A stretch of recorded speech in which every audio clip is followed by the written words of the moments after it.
Сайн байцгаана уу? Янгагийн подкаст. Тэгэхээр энэ удаа бид LGBT залуучуудын гей залуу.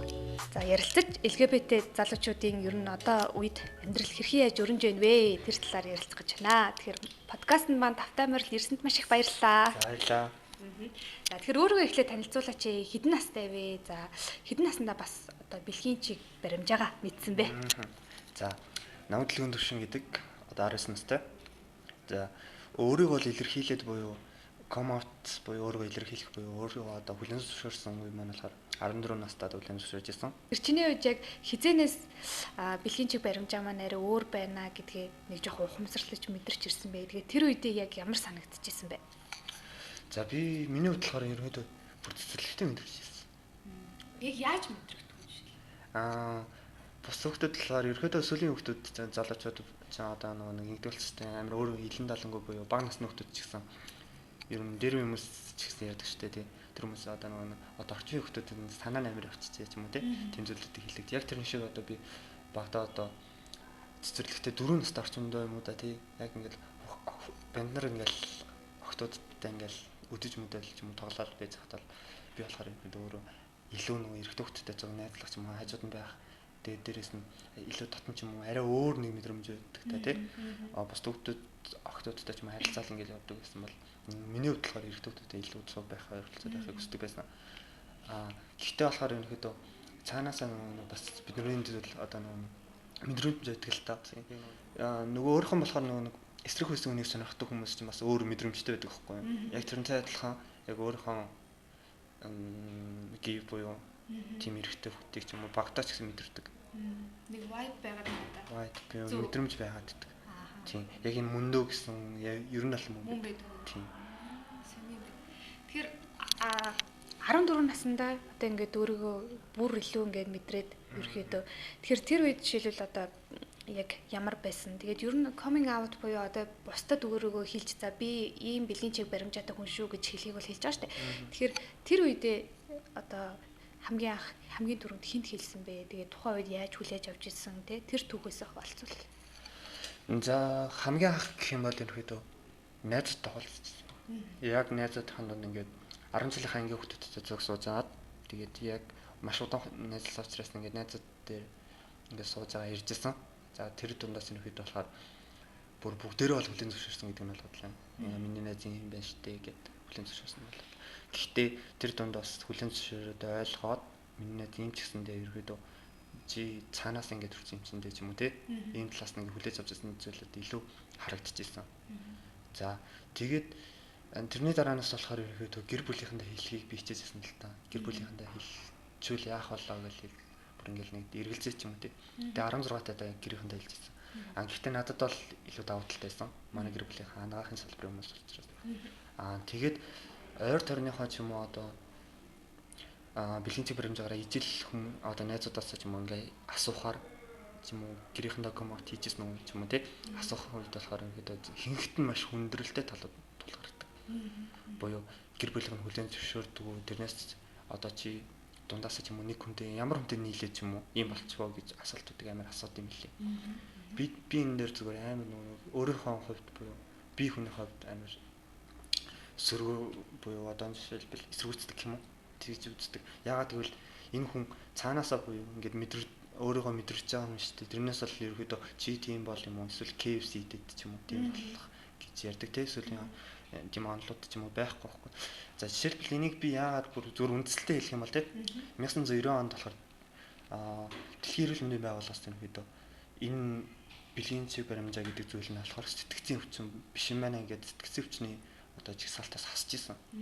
За энэнээс харж байхад ерөнхийдөө бол сэтгцийн өвчин биш юм чин энэ тэгвэл юу юм бэ гэхэд цаашаа анагаахын салбараас юм ингээд анагаахын ухаанаар ингээд судлаад батлаад нотолцсон зүйл дээр одоо нөгөө манай монголчуудын ч юм уу одоо нөгөө эрүүл мэндийн боловсрал гэдэг зүйл бага байна л да. Тийм зүйл байхгүй гэж болоод хүлээн зөвшөөрөхтөл нь жоохон эрсдэлтэй юм байна. Гэрийнхнээсээ хамгийн түрүүнд хинт нь хэлжсэн бай эсвэл бүгднийг байж хат нь хэлжсэн үү? Би тэгтээ яг өөрөө хэлсэн гэхээс илүү манай ээж өөрөө асуучихсан надаас. Тийм. Миний хүчин жоохон тийм бэлгийн чиг баримжаагаар арай жоохон өөр юм уу даа гэж асуучихсан. Тэгсэн чинь би амар зөрөгтэй тэр үедээ жоохон айжсэн ч гэсэндээ гэж нэг тэгж хэлчихсэн байхгүй. Гэхдээ надад болохоор гэдэг үг миний амьдралыг тэр чигээр нь буюу өөрчлөх буюу нийгмийг өөр нүдээр харах боломж нь нэгдсэн юм болов. Чамаг ээж чи одоо чиний бэлгийн чиг баримжаа чи ари өөр унтаа гэж гэ хариулсан гэж штэ. Тэрний дараа ээж чи юу гэж хэлсэн бэ? Чамд одоо жишээлбэл миний хүү тэгэрээ ингэрээ гэж одоо захиж хэлдэг зүйлс ч юм уу байгаа юу? За хамгийн түрүүнд яг тэр өдөр гэж би яг хэлснээс хойш надтай бараг нэг 3 хоног юм яриаг. Тийм амар бодлогошрол. Тэгэл би бас амар өөртөө гимшижсэн л та. Миний бороо юм болоо. Би ингэж төрсөн юм. Миний бороо болов гэж юм уу. Өөртөө амар гимших төлөв төржсэн. Гэхдээ яг 3-4 хоногийн ээж над рүү иржсэн байхгүй. Миний хүү ээж аав нь ингээд гэрийнх нь ингээд чамайг ойлгож болж байна. Гэхдээ нийгэм хөрхлөөрөө чамайг тэгж ойлгож чадахгүй шүү. Миний хүү сэтгэл санаагаа бэлдэх хэрэгтэй. Нэгдүгээр, хоёрдугаар гэх юм бол чи чамаг гэр бүлийнхэн чинь буюу ээж биднээс ингээ хайрлаж ингээ зөвхөн үзүүлж байгаа чиний хамгийн ойр дотны хүмүүс. Тэрнээс бол нэгэл гадаа гудамжинд нэг алхаж байгаа ахыг чинь битэд би гээгээд очиж хэлэх юм бол над руу яаж харах вэ гэдэг бас эргэлзээтэй тий. Энэ талаараа ээж мөн бүр надад маш их зөвлөгөө өгсөн. Тэгээд чи анги хам талныхаа өндөрөд би яаж авч явах уу? Зүг би авч явах.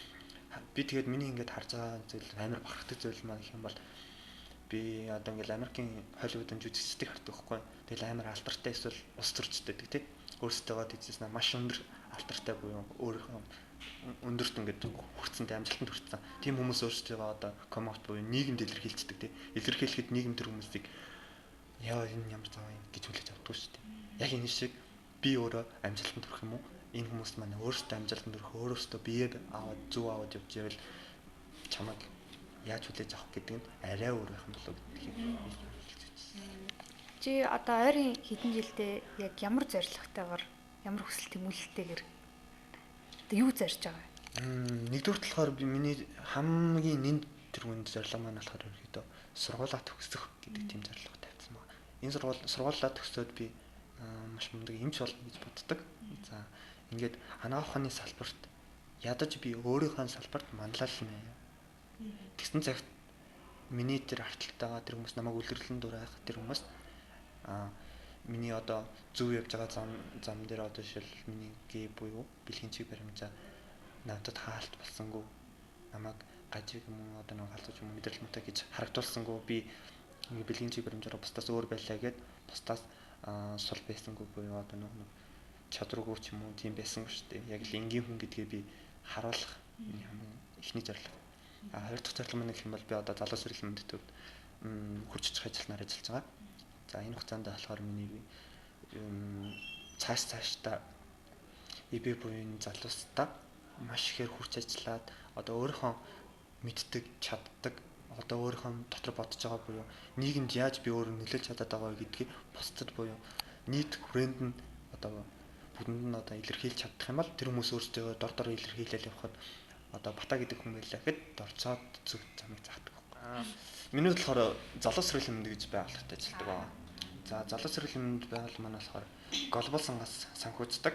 За энэ байгууллага энэ байгууллага нь болохоор ИБ буюу эрэгтэй хүн сонирхдаг эрэгтэй буюу гей, bisexual, трансгендер эмэгтэй. За ийм хүмүүсийн үйлчлэг байгууллага байгаа.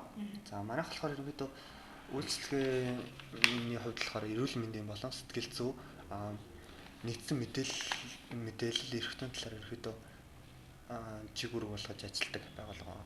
За тэгээд яг манай байгууллага байдаг вэ гэхээр ерөнхийдөө бид нар одоо бэлгийн чиг баримжаагаараа одоо бусдаас өөр гэж өөрсдөө амар дотроо боддог тий мэдэрдэг.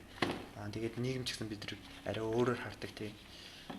За тэрнийхэн дагуу буюу одоо жишээл бид нар эрүүл мэндийн зөвлөгөө шинжилгээ ч юм уу сэтгэл зүйн зөвлөгчтэй ингээд энгийн хүнтэй одоо нэг стрит хүнтэй уулзах боломж байдгүй байхгүй.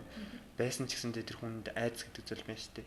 Би одоо нэг имлэг дээр очсноо би ингээд гей байгаамаа, би эсвэл bisexual байгаамаа. Тийм учраас би энэ надад ийм асуудал тулгараад байна гэхэд наахын ч ойлгодог мөртлөө тэр эмч хүн гэдэг бол хувь хүн дээ. Гэсэн энэ хүн яаж ойлгох вэ гэдгээс жоохон имээдэг байхгүй. Тэгээд энэ имэснээс болоод ерөөдөө өөрийгөө нууцлах юм те тийм байдлууд үүснэ.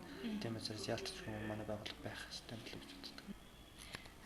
Тэгэхээр Гей залуучуудын хувьд хостой болно гэдэг ер нь одоо хэр хэцүү вэ? Хэцүү юу амархан нөө? Хэцүү амархан.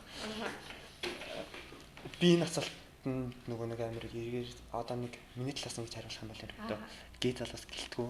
Одоо бид нэр одоо таажсэн тий нэг найз залуутай болох эсвэл нэг батаач юм чимгээд дурлах тий яг энэ тайлах мэт байхгүй. Тэр шиг хүмүүсийн нэг бодол яддаг байхгүй юу. Одоо гей залуусууд тэгэхээр гей залуучтай би одоо найз залуутай. Бид өөр жишээлбэл би бинтэйгээ ингээд танилцахдаа яг л би бинийгээ эхлэж шохоор гэсэн. Танилцаад ингээд би биндээ таалагдсан.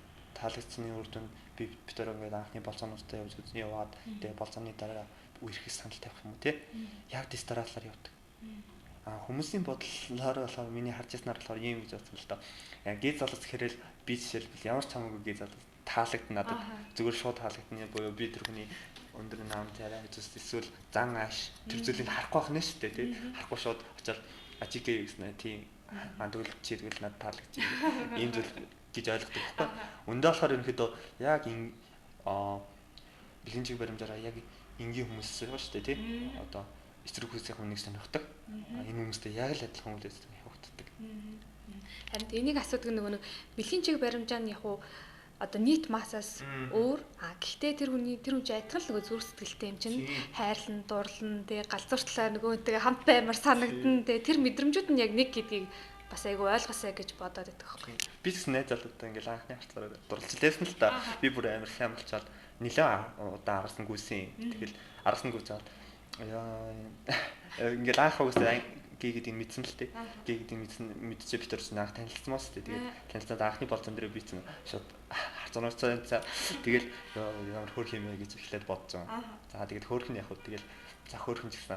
За аашны ямар л гэл ярилцдаг байхгүй ярилцал гэсэн за айгүй ухаалаг яриа тээ. Тэгэл өөрөөхөө санагдах нь миний бүр мөрөдөл юм шиг гэл тээ. Тэгэл за мөрөдөл юм чи одоо жоохон өөрийгөө тээ би авч хөлтөл дээр бас энэ хүүхдэд ямар л би таалагдах вэ гэдгийг бас бодож байгаа юм чинь тийжэл би бас хөргөн ингээл ярен дундаар хавцуулга болоод чамд ямар залуу таалагдтiin ч юм уу тий асууж байгаа байхгүй. Тэгэхээр ерөнхийдөө би өөрөө зөв авьцтай яриа хөрөөтэй өөрийгөө илэрхийлцдэг өөртөө итгэлтэй тийм юм байна гэсэн та бараг би юм шиг. Тиймсэний юмуд бас байдаг байхгүй. Угаасаа хүмүүсийн яг тийм ойлголтол байж болохгүй байхгүй. Ягаад гэвэл би зүрх сэтгэлтэй шүү дээ. Тэр хүн л сайн болно. Тэрнээс бол би гей болгонд буюу одоо ингээ гей залуу ингээл хараад ямар ч хамаагүй гей залуу ч юм уу надаас ах ч юм уу дүү ч юм уу нэг залуу хараад би тэр хүнд шууд таалагдаа ч юм уу шууд хөтөлж явчихдаг байхгүй. Тийм зүйл байхгүй. Яагаад гэвэл нөгөө тийм зүйл байхгүй зүгээр л бичсэн. Яг сэтгэл зүрхээр тэр хүнд дурлаад сайн болоод дээрээс нь тэр хүнийг болцоонд өрөөч юм уу те. Анхны үерхэх саналаа тавиад. Тэгээд миний бас нэг амар мөрөдөл гэдэг дүр ярьжсэн те. Мөрөдөл донд миний амар том мөрөдөл байдаг. Би тэрийг биелэлхийх бас мөрөддөг. Анги залуучууд анги хосуудын дунд анги гэж ярьдаг байхгүй. Одоо бид тийм гэсэн. Тийм. LGBT одоо нэг залуучууд. Лесбиан, байсексуал, гей залуучууд. Одоо залуучууд л охтууд манаас харуулдаг анги гэж ярьдаг. Тэгээд Монголын хамгийн анхны анги хөрөгийг хийх. Вау. Тийм. Энэ дээр болохоор хууль ингээ батлагдах ч юм уу те. Монголоос хууль батлагдаад нийгэм бидний бүхлээр амар гой хүлээгээд авдаг болчих юм бол Монголын хамгийн анхны гэрбэг нээлттэй хийж үздэг. Нээлттэй хийгээд тэгээд битэрсэн тэгэхээр чинь хүмүүс ойлгодог шүү нөгөө нэг юу шүү дээ. Нэг өөр би хин нэгэнд шууд сайн болох биш. Тэрүүндээ би гэлхийг хүсэж шүү дээ. Үерхэх саналаа чи тавьсан уу? Өөнд би тавь гэж бодож байсан. Тэгсэн цаа Бүлээд санал авцгаа. Тийм битэр нөгөө би биндээ ингэж харилцажсэн цаа. Битэр би биний краш гэж битэр краш гэж яриад байгаа байхгүй найзуудтай. Би краш талсан гэл. Тэгэл гэсэн цаа би за би краш. Миний би краштай санал тавина гэж би чинь бүр догтлцсан. Тэгээ байдсан чинь нэг өдөр над руу чат ирвэ. Тэгээ чат ирсэн чинь би чат харсан чинь сайн аа гэж сайн гэсэн чинь танд краш аа гэдээ надад асуудаг хгүй. Тэгсэн чинь байхгүй сте гэдээ би тэгсэн байхгүй ичж байгаа юм чинь хүмүүс. Тэгсэн чинь тийм үгсэн чинь харцдаг залуу аа гэсэн чинь байхгүй. Дээр чамтай анх удаа болцоос тэгээд гэсэн чинь тийм л үү гэлдэг. Тэгсэн чинь ял битэр хэлж ядаад би биний хэлж ядаад тэгсэн чинь манай нэгдэг хгүй. Таны крашлах уу гэдэг. Тэгсэн чинь би тэгж хараа хэлээ нэг болцож байгаад ирэхэд үзэх юм гэх. Тэгээд тэгсэн чинь хамгийн би гойсон манай хүн гойсон тодорхойгүй байдаг шүү. Хөөхөн л түүхтэй биш үү? Тийм тэгээд битэр зэн бүр хамгийн анх нэг би тэдний яг нэг очиж уулзах гад тэгэл автобуснаас ингээл яг бууж ясны сандаг байхгүй. Автобус буугаал ясан чинь манай хүн бүр амар инээдсэн зогсож байгаа. Би тэгээд сандрал амар бантанда сандралыг гараас нь хатгаад гудмаар алхацсан. Яг тэр автобусны бодлого яг чиглэлээр 21 ийм бодлого тэр амар алхаад тэгэхэд хүмүүс бит ойрлоо амар хараал муухай эсвэл нэг хүн ирэл дайх юм болов гэж бодож гэсэн чинь хүмүүс амар хүрхийн нийт минийгээл хүрх юм бэдрэг л авахт. Гэхдээ тэр юунаас би харж байхад хүмүүсийг харснаас ингээ харж байгаа. Сүүлийн залуучууд буюу манай нийгмийн ирээдүй болсон залуучууд маань илүү эргээр хүлээж авч байгаа. Энэ харахад миний бүх дотор. Тэгээд би энэс юуг ойлгосон бэ гэхээр энэ хүмүүс маань залуучууд маань илүү зүйлийг шар мэдээ буюу нөгөө хуурамч мэдээлэлд автдаггүй байна. Сүүлийн залуучуудыг одоо улс төрчид тэр тий улс төрчид тэр мөнхруулах гэж чадахгүй шүү дээ. Манай залуучууд дэндүү ухаантай, дэндүү кул байна. Тийм учраас орчин үеийн залуучууд маань илүү аливаа зүйлийг эргээр ойлгож сураад мэдээд чадж байгаа учраас бид тэр илүү тэгж давуу талтай эргээр харсан болов гэж харсан. Яг сүүл манай дээр одоо ах их өвөө эмээнэр аав эзнэр маань яагаад жоохон хүлээж авах жоохон хэцүү байдсан бэ гэдгийг би ойлгоход харж үзсэн л дээ. Тэр нь болохоор эрүүл мэндийн боловсрол гэдэг зүйл маань хомс байдгаас. Тийм. Тэгээд дээрэс нь дээр үед ерөөхдөө хаалттай тий хаалттай нийгмийн үеийн хүмүүс маань аливаа зүйл бүгд л хаалттай. Тэгээд сүүлийн үед л нэг би нэг сошиал медиа фэйсбүүкээр ингэ харж байгаа KFC-дэд хүмүүс гей болоод залуучууд гей болгоод ингэ би тэр гайхсан л та. KFC иддэггүй улс байхгүй тий. Тэгээд гэсэн чинь би ахтайгаа ингэ KFC-дэд сууж байгаа байхгүй. Тэгээ байхаас асууж агаа гэсэн яасан чинь танаа тая бүр өдрө болгон баг манайх амар өдрө л ордог байхгүй. Тэгээд орддог шүү гэсэн чинь танаа эргэтэй нэддэг зүгээр үдгээ би тоглоосоо. Эргэтэй нэдчээр өөр харагдаж байна уу? Өөр харагдаж байна өдөр гэдэг байхгүй гэсэн чинь юу балраад байгаа юм. Тэгээд тэр бас тэр үед амар инээлтэй дөнгөжчихсэн. Тэгтээ KFC дэж юм уу те? Имхтэй бол ингээ болно бол тийм зүйл байхгүй шүү дээ. Тийм байдаг гэсэн бол тэгээд бас хэцүү шүү дээ. Тэгээд дээр үеэс буюу ингээл өштэй үеэс гэсэн байж л байсан. Одоо 1920 30 тэр үед байж л байсан. Нослог мэдээлэлүүд бас байдаг шүү дээ. Бидний мэддэг мэдээлэл тэр үед гэх хүмүүс байсан юм байна.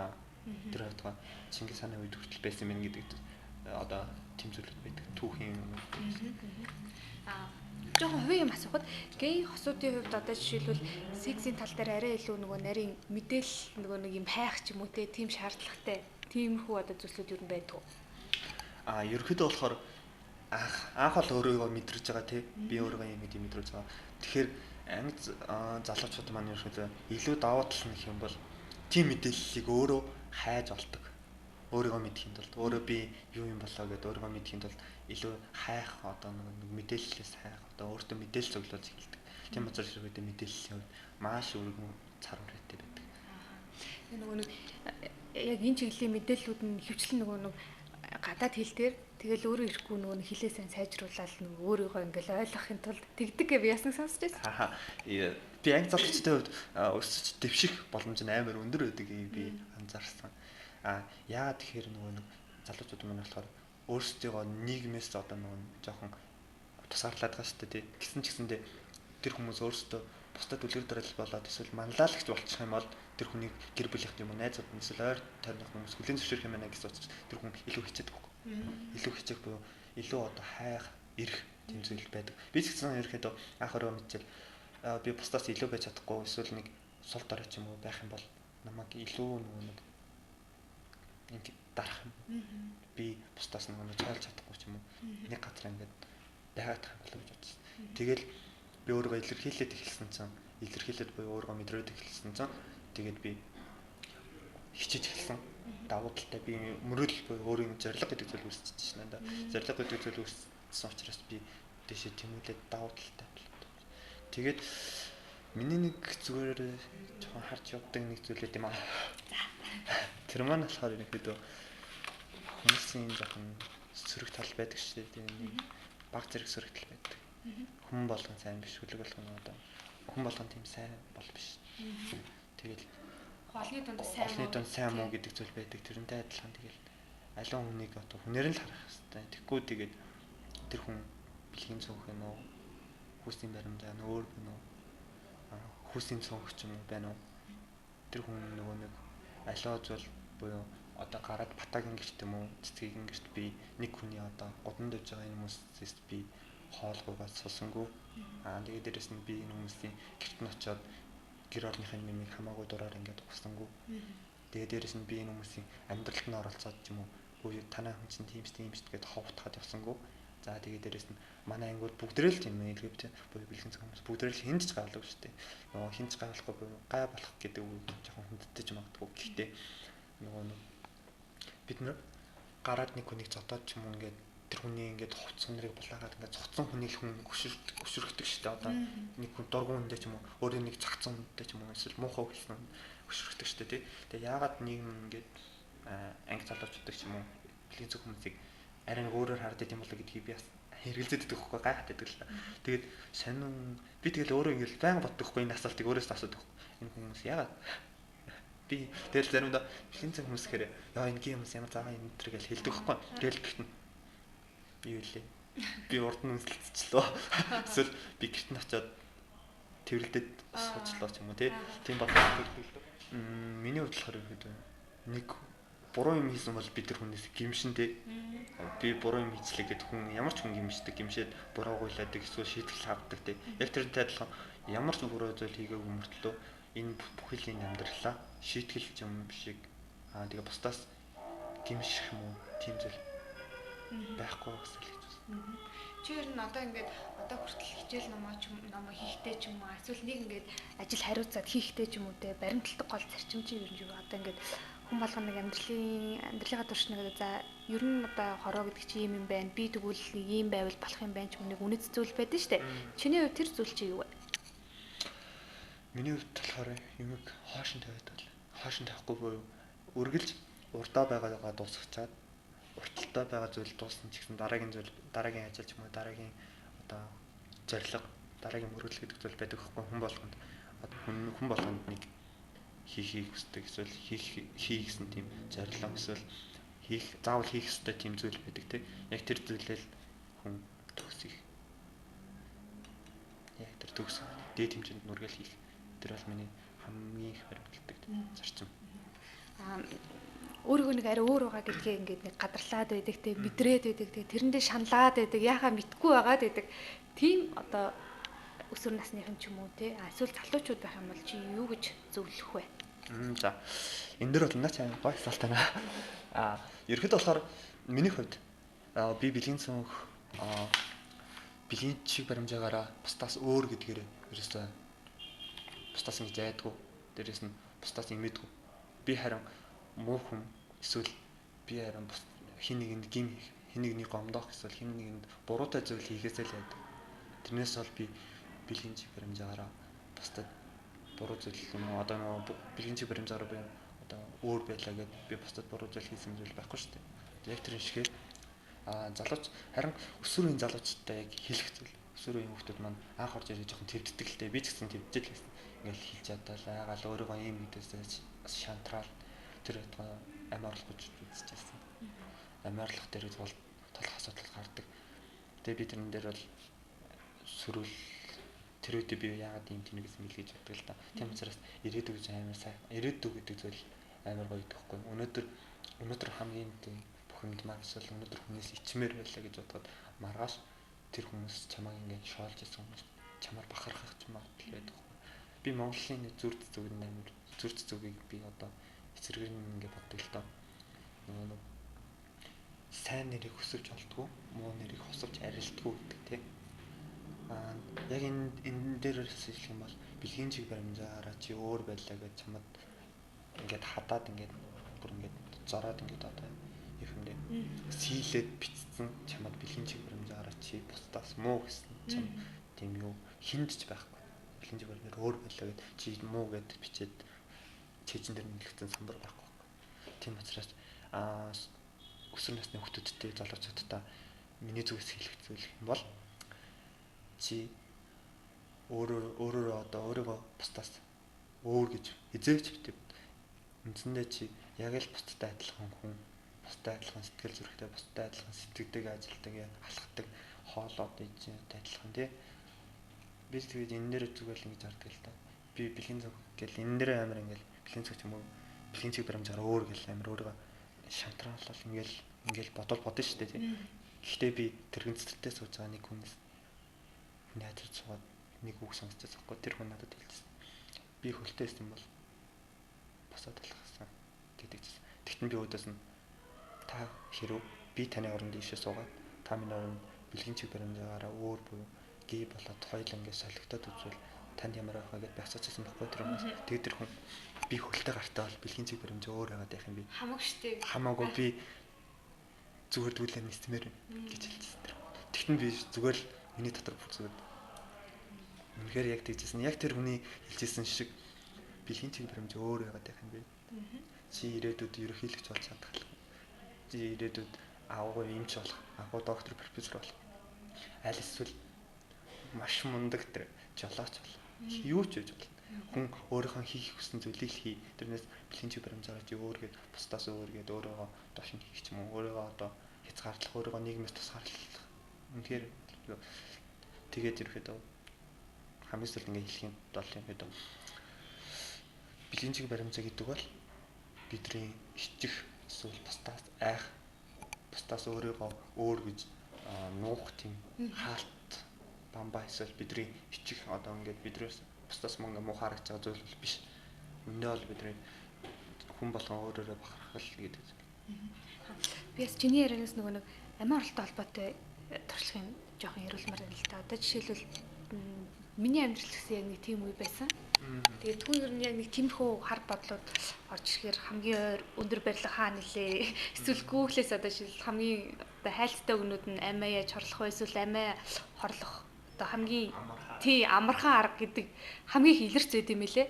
Тэгэл тэрнээс гарахын тулд одоо жишээлбэл арай эргээр байх, спортоо хичээллэх ч юм уу, сэтгэл зүйчэд хандах, гар утасны бүр нөгөө нэг одоо цаанаасаа компьютероор програмчлсан. Гэхдээ чиний сэтгэлийн одоо доторх нөгөө нэг бүх одоо хэцүү байгаа зүйлийг хуваалцдаг юм нэг аппликейшн гэдэг лээ чаталдаг. Тэгээс гэхдээ яг англи хэл дээр лээ. Би өнөөдөр ингэсэн юм хэцүү байлаа гэнгээ цаанаас нь за зүгээрээ окей наад ч юм бол ингэ шийдэж болох асуудал шүү дээ гэдэг нэг сэтгэл санааг нь хуваалцдаг ч юм уу. Тиймэрхүү янз бүрийн аргууд гэдэг юм лээ. Тэгэхээр чиний хувьд яг тийм хэцүү үеэ яаж давж туулсан бэ? За миний одоо хамгийн хийх дуртай зүйл буюу ярих буюу бусдад өөрийгөө илэрхийлэх, бусдад өөрийгөө илэрхийлэхээс гадна илэрхийлэх хэмжээрээ юуг илэрхийлээд тэр хүнд ямар зорилготой болгож байгаа гэдэг бол миний давуу тал гэж би хардаг өөр. Тэгээд яг тийм үе амар их тулгардаг. Би жишээлбэл тулгардаг гэхээс илүү нийгэм тулгардаг тийм. Би нийгэмд ингээд сонсоод амар гайхчихсан л та. Эрэгтэй хүмүүс, эмэгтэй хүмүүс гэж бид нар хүүс гэж зүйл байгаад байна тийм. Энэ зүйл дээр ялгаатай зүйл гэх юм бол бид нар зөвхөн л хүүсээрээ л ялгарч байгаа тийм. Тэгсэн хэрнээ бидний бодол оюун буюу бид нар бүгдээрээ хоол иддэг, яг ус уудаг, агаараар амьсгалдагтай адилхан. Яг хүн болгонд нэг ижил зүйл байна шүү дээ тий. Тэгээ би нэг судалгаа харж ирсэн л та. 10 минут тутамд одоо хоёул ингээд яриа өрнүүлж харна буюу 10 минут тутамд нэг хэрэгтэй амгаарлаж яадаг. Хэрэгтэй хүн буюу. Яагаад хэрэгтэй хүн гээд амгаарлаж яд тийм болоо гэд би цааш ингээд судалж үзсэн л дээ. Тэгээ судалж үзсэн цаа манай дэлхийд дахинд одоо эрэгтэй хүн гэдэг бол аливаа зүйлийн бамбай тий аливаа зүйлийг даван туулах гэр бүлийг авч явах гэсэн том шалгууруудыг тавьт юм энэ хүмүүс. Тэгээд бүх шалгуурууд нь тэр үед улс орноо аврах хамгаалах тий тэр зүйлийг эрэгтэй хүмүүс ингэ дүүрдэг штеп. Яг энэ тайлхан энэ хүмүүс нөгөө маш өндөр ингэ дарамтууд ирж штеп. Дээрс нь ингээд хүнд ачаанууд ингэ харагдаад байна. Энэ хүнд ачааг даахад маш хүндрэлтэй штеп. Тэр хүн хамгийн түрүүнд тэрнээсээ гарахын тулд яах хэрэгтэй гэж бодож байна шил. За тийм байдлаас гарахын тулд хүн яг тухайн үедээ яг угаасаа хүн болгоно л би ч гэсэн юм угаасаа буруу шийдвэр гаргах гэж үзэж ийлсэн. Тэгтээ тэгээд яг тийм үеэс гарах хүн болгоно өөрийн аргатай л байдаг баг. Чиний хувьд яасан бэ? Яг нэг тэр хэсэг үедээ бол мэдээж ямар ч тийм гэгээлэг юм хайх хүсэлгүй л зүгээр л нэг утга учиргүй тий. Ерөөсөө зүгээр за өгчихэд дараагийн амьдралдаа хэн болох бол гэж бодд юм лээ. Хэн болох бол ямар хүн болох бол эсвэл дахиж хийж амжирмааргүй юм шиг хүсэл төрд юм лээ. Тэгээ тэрийг даван туулах нь чухал байдаг. Тийм даван туулсан байхад дараагийн шат болох нь хэрэггүй буюу энэ амьдралын гэрэл гээгээ гэдгийг хин нэгнээс асуу. Чи гэхдээ байгаа чамд өгсөн энэ амьдрал өөр хин нэгэнд өгөөгүй байхыг нэг эргээд харчих. Нэг эргээл юм уу гудамжинд юм уу эсвэл цанхаараа харчих. Эсвэл гараад нэг алхаад нэг 5 алхахны газар хин нэг юм байна уу? Эргээд таа. За тэгээд харахад өөрийнхөө би миний энэ амьдрал ямар гоё юм бэ гэдгийг мэдэрдэг. Ямар гоё юм бэ? Би хүн байхын ингээд жаргал гэдэг зүйлийг би мэдрээгүй л байсан юм биш үү? Мэдрэх боломжоо би өөрөө нээгээгүй л байсан юм биш үү? Тийм учраас ядаж эргэн тойрны нэг ажиллаад миний эргэн тойронд юу байна? Тэр хүн энэ амьдрал яг миний эргэн тойронд байгаа энэ амьдрал өөр хин нэгэн заяасан болов. Тийм яг боддог. Энэ яг тийм үед авд юм бил. За подкастынхаа төгсгөлд хоёлаа тун удахгүй болох ч байгаа. Тэгшэрх бахархлын өдрүүдийн талаар чи ямар бодолтой байдаг вэ? Энэ юу нь яг ямар үн цэнтэй ийм өдөр вэ? Энийг бас товчхон хариулаад тэгээ подкастад бас. Тэгшэрх бахархлын өдрүүд гэдэг нь болохоор ерөөдөө LGBT хүмүүс буюу бэлгийн цог хүмүүс маань нийгэмд бид нэр яг хүн юм шүү. Дээрэс нь бид нэр яг л бусдтай адилхан хүн. Дээрэс нь бид хайрлаж дурлах, баярлаж инех, гүнэх, гомдох гэдэг зүйл байт юм шүү. Тэгээд бид нар энэ нийгэмд байгаа юм шүү гэдгийг илэрхийлэх нэг илэрхийлэмж байна. Тийм. Одоо ерөөхдөө Монголд болохоор ерөөхдөө 8 дахь цэлдээс хамгаалагдаж байна. Тэгээд одоо 8 сарын 22-нд нас ингээд манай тэгшэрх бахархлын өдрүүд маань эхэлж байгаа. За тэгээд энэ бахархлын өдрүүдэд болохоор ганцхан LGBT хүмүүс оролцдог нь би миний бахархлыг хамгийн их төрөстэй. Яагаад гэвэл бидрийг ойлгохдаг. Тийм, ойлгодог хүмүүс байдаг маш их байдаг. Дээрээс нь Монгол гэхэд маш олон байгууллагууд тэр байтугай энэ өдрүүдэд ингээд тусалж ирсэн байгууллагууд ингээд нэр дурдах юм бол ерөөсөө маш олон буюу Монголд байдаг байгууллагууд ингээд маш олон байгууллагууд энэ өдрүүдэд өөрсдөө тэр байтугай одоо нөгөө юу лого байгаа шүү дээ. Тэр логоо хүртэл өөрчлөсөн байгууллагууд хүртэл байдаг. Тэр байтугай жишээ дурдах юм бол Хаан банк яаж исэн бэ лээ. Бид их зөвхөн судалж үзчихсэн.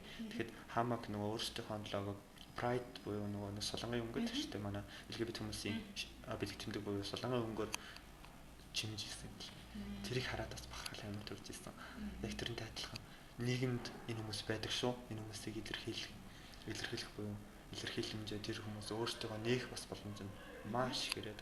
Яа шинээр гарч өөрсдөө өөрийгөө мэдэрсэн хүмүүс байгаа шүү дээ. LGBT хүн гэдэг мэдэрсэн хүмүүс мөн өөрсдөө илэрхийлэх боломж нэг төрөд орж ирж байна. Хоёрдугаарт нийгэмд бид нар байдаг юм шүү гэдгийг илэрхийлж байна. За гуравдугаарт гэх юм бол бид нар гэдэг зөвөр ойлгох буюу эргээр ойлгох хүмүүсийн тоо илүү нэмэгдэж байна гэдэг бол энэ тэгшэрх бахархлын өдрүүдийн давуу тал юм.